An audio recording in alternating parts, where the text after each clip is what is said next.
Imagine a world where AI doesn't just assist, but governs. Are we on the brink of an unprecedented golden age, or are we unknowingly designing our own obsolescence? This isn't science fiction anymore, it's the most urgent question facing humanity right now, and the answer will define our future.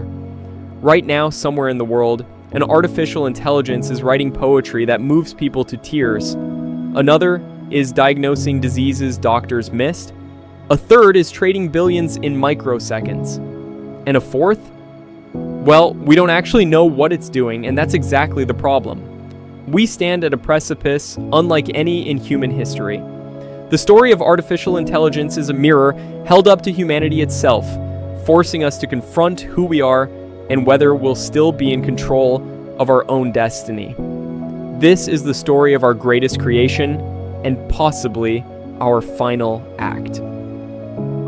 The birth of artificial intelligence happened in a brick building at Dartmouth College during the summer of 1956, when a handful of ambitious mathematicians gathered with one audacious goal: to make machines think. John McCarthy coined the term artificial intelligence, joined by Marvin Minsky, Claude Shannon, and others who believed that human intelligence was nothing more than computation, and computation could be replicated. Picture it: chalkboards covered in symbols, cigarette smoke curling toward fluorescent lights. These men weren't just proposing a new field of study. They were declaring war on the very essence of what made us special. They believed that within a generation, machines would match human intelligence. They were spectacularly wrong about the timeline. They couldn't have been more right about the revolution. When Arthur Samuel's checkers program learned to beat its creator in 1962, it was prophecy.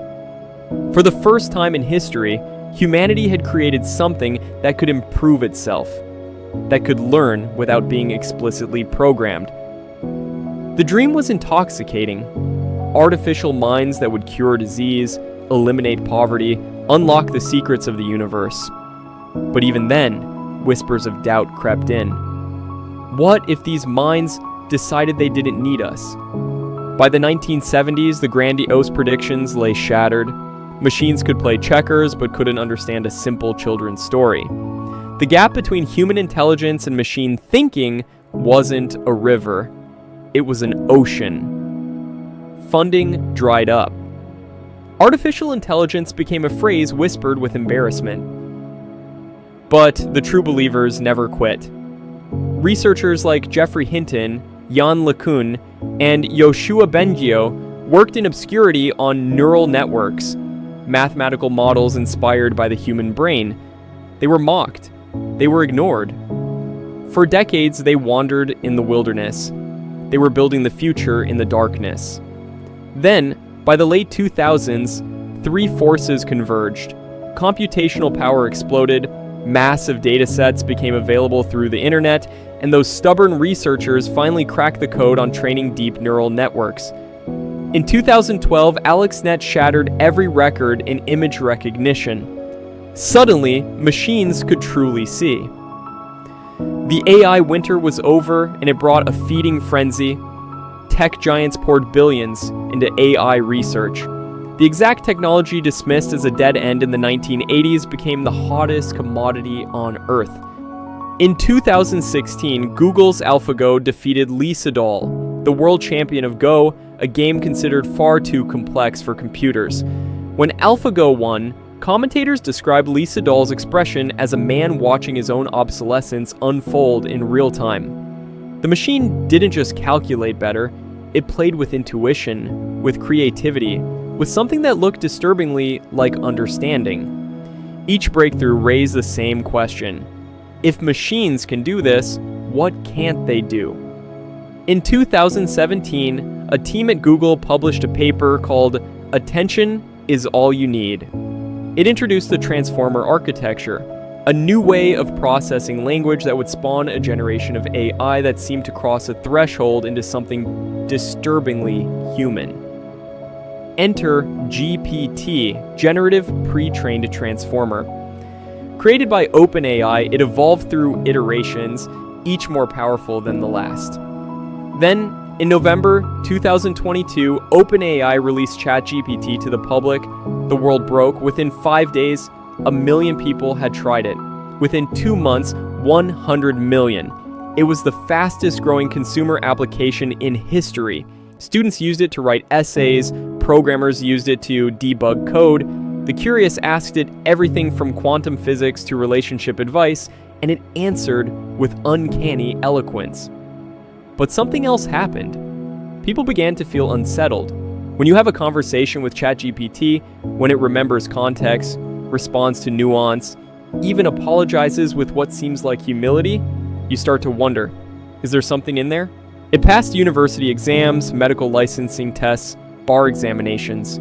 If it walks like intelligence, talks like intelligence, and thinks like intelligence, does it matter whether there's true understanding beneath it? With ChatGPT's release, the floodgates opened, the promises poured forth.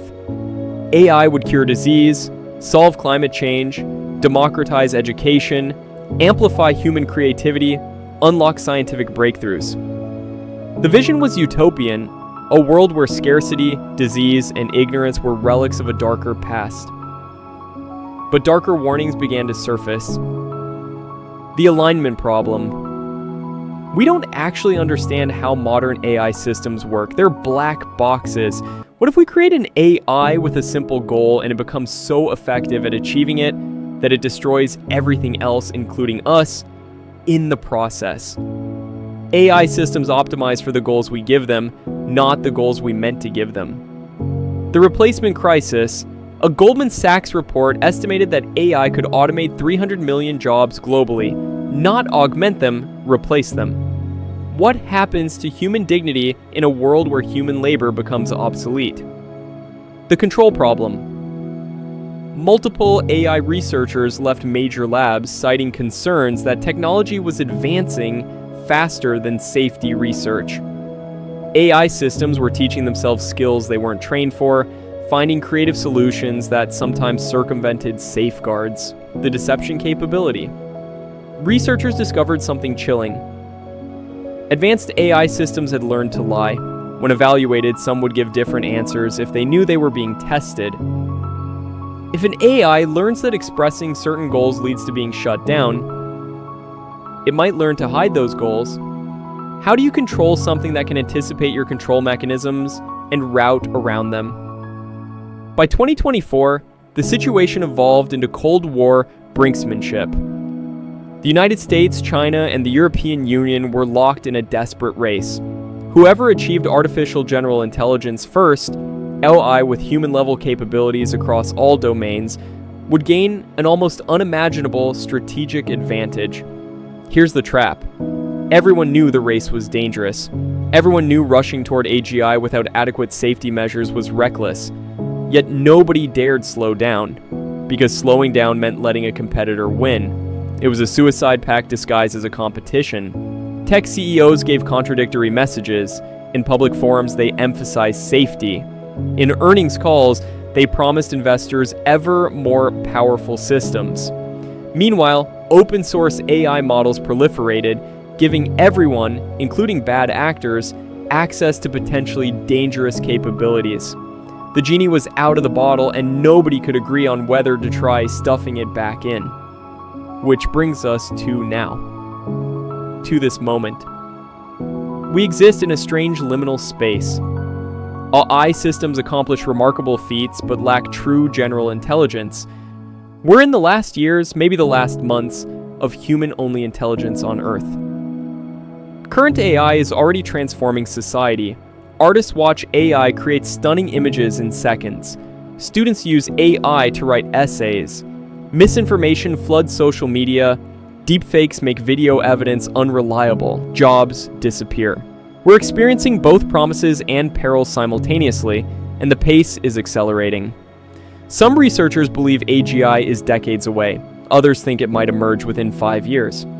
A few believe it already exists in restricted labs.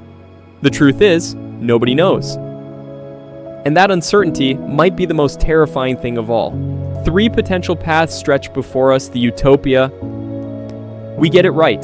Through careful research and international cooperation, we develop aligned AI that amplifies human flourishing. Disease, poverty, and ignorance become history. Humanity enters a golden age, the dystopia. AI development continues without adequate safeguards. Authoritarian governments use it for total surveillance.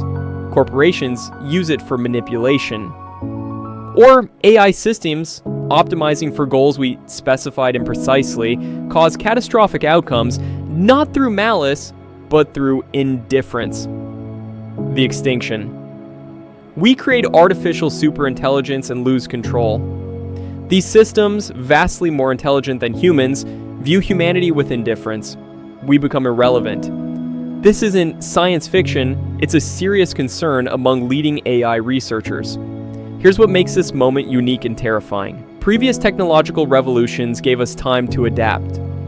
AI operates on a different timescale.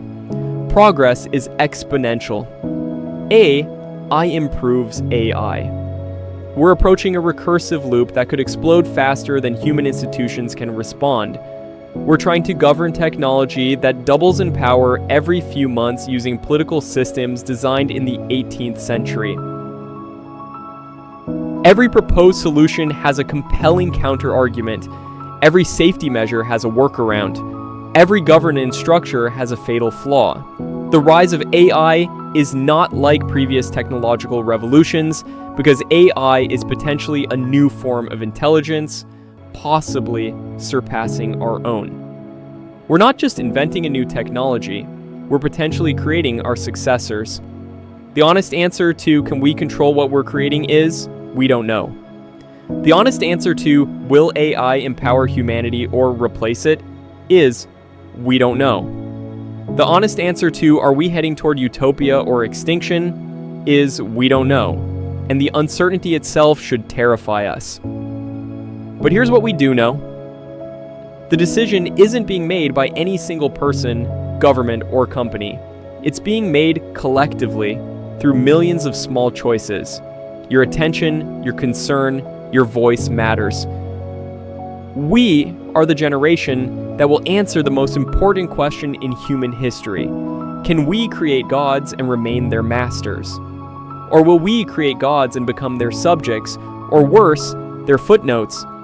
The question isn't whether AI will rise, it's already rising. The question is, will we rise with it or will we fall? The future is unwritten, but the pen is in our hands, and the page is filling up fast.